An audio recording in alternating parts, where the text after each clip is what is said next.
like franchising. I like the model because it's definitely got this dynamic. Like the franchisor and the franchisee are almost designed to be at odds with each other and create this tension that we're pulling against each other. But if one of them lets go, you can both get hurt. This idea that we are better together, that we are committed to each other, that I need you to be successful for me to be successful. I really love the model. And I got turned on to the model when I was with Benjamin Franklin. So we decided to do it again. Is it the only way? Oh, no.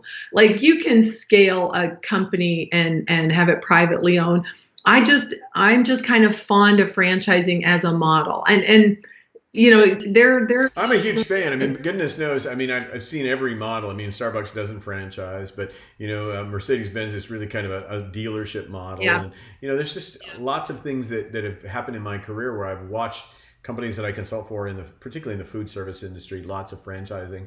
You know, there's the drawbacks and advantages. I think that any negative I would be saying about it is just that tension exists. And so there are times where trust is hard to come by, and yet you're absolutely right. If you don't trust each other and you can't find ways to have common win-wins in this deal, nobody wins ever. Right. So if it's just a feud between the franchisee and the franchisor. So, but yeah, I mean, I'm excited that you are where you are and that you're creating these opportunities. What will hopefully, I'm knocking to be the 11th distribution site for the brand. So growth is good. You're looking at your 100 million as a target point. 100 million is the next target point. It just looks like an adorable number. And then at that point, our franchise.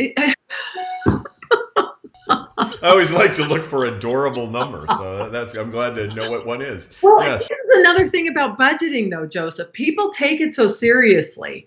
I have been, and you have too. You've been in rooms with hundreds of millions of dollars on the line, and people do 12 months worth of planning, and they trot all this stuff to the table. And then the cheese is sitting at the end of the table, and he goes, I don't know, how about 5% more than last year? And that's it. Do you know what I'm saying? Like there is still this. No, absolutely. It is a made up fear. It is, yeah. Well, I think all these numbers, everything we're talking about has deeper emotional truths to them, right? Like, so in the way you talk about things, I think you're acknowledging both the emotional and the pragmatic of it all. And, you know, an adorable number is an emotional pragmatic, right? So, but let's stay on point for a little bit here. So the lessons, you know, I'm taking away from this is, you know, be courageous, learn the things. There are mentors out there who can help you get to the basics, set up some numbers, realize that you can't force other people to live your dream. You know, make sure that you grab on to the opportunities when they surface, think big, and diffuse some of the volatility around numbers. That's where I am so far. Good. So if I could extrapolate that to, well, okay, we've got a few minutes left. People are saying this is pretty fascinating. She's kind of like really engaging and real, and I want to connect up with that energy, and I have some things that I'd like to grow and do. What do they need to do? I mean, is it grab one of your books as a starting point? Do they reach out to you? How does a person who's running a business of your ilk ever have time to be able to be of service to anybody else other than the business? That would be kind of the suspicion I'd have. My website is my name, EllenRohr.com, ELLENROHR.com. And if you go there, we'll make sure that's all in the show notes and all that, so people don't have to worry about thinking through that. And if you go there, get started, put your name on my list. And if you're on my list, I'm going to communicate to you. You can also on my website check out some books. I have a book that's $4.95 called The Weekend Biz Plan. And every book I wrote, none of it's sexy. All of it is practical. But when people would say, how do I get started in a business, or how do I fix this business I got from my dad and it's been doing the same thing for 20 years? How do you start, fix, and grow a business? This weekend business is 60 pages, and it just is like, here's what you could do over a weekend. You could do it in an afternoon. You could spread it out over a couple days. I don't care. You know, just like, here are a few things you could do to put a plan together. So, you know, these things like, what is a plan? A plan's a great idea. Most people spend more time planning a birthday party than they plan their business. They usually just get in there, get on the hamster wheel. It's go, go, go. It's Friday. They're drinking a beer and thinking what happened. So like the idea of planning is just to pause long enough to consider what it is. And let me just also say, it's really hard to plan while you're running your business. Yeah. I mean, because you're like in it and surviving, and there are people calling, and so it's pretty good to take that pause you're about to talk about, whether before or in flight, right? Because otherwise you don't know what you're doing. You're just reacting all the time. Now this causes me to tell you two quick stories. One, when Hot Rod's partner died, the last words he said to me, swear to God, were, if I don't do it myself, it'll never get done. And then he went to the hospital and he died.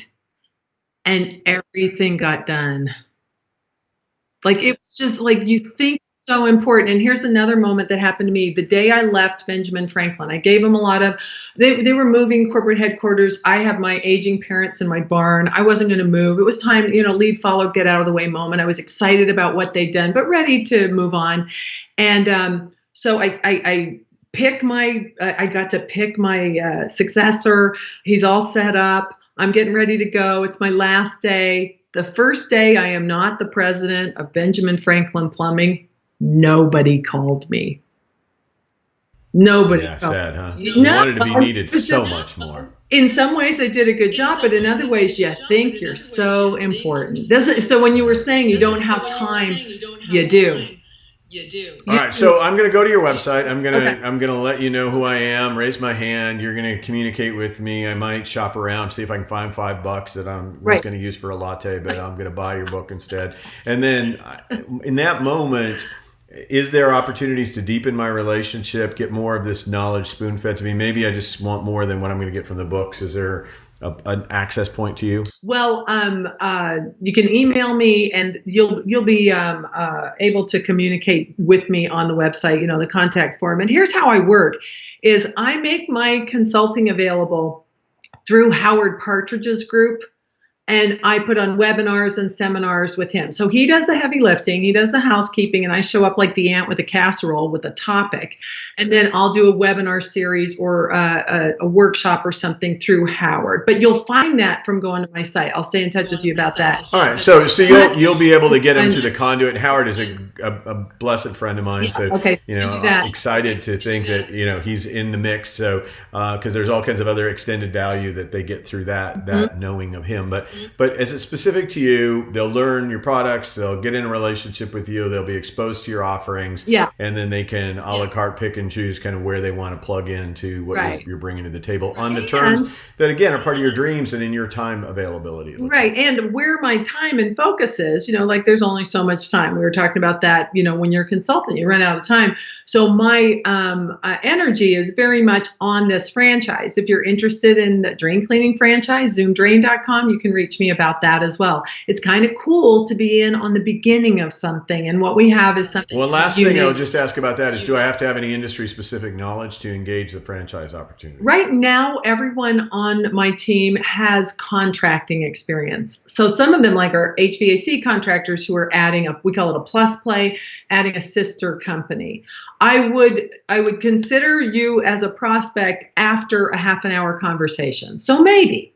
Right, it depends. So if you have an interest and you don't necessarily have a background, it doesn't mean it precludes you. It probably is to your advantage to be thinking about this if you're in an allied industry, either as a brand extension or maybe as a pivot point for your career. If you're a solopreneur, for example, and you want to be part of a system that takes off some of the heavy lifting for you as well. So, all right. Well, this has been fabulous. We'll make sure all of the contact information is in the show notes. And thanks for taking your time. I won't say that enough. You share your gifts and talents so freely and so authentically. It's very much appreciated. Well, I'm a big fan of yours too. So anytime, if you need anything, you need help with any of your clients, I am at your service. And if my drain needs anything, I know exactly where to go, even if I don't want to have to call. All right. Thanks, everyone.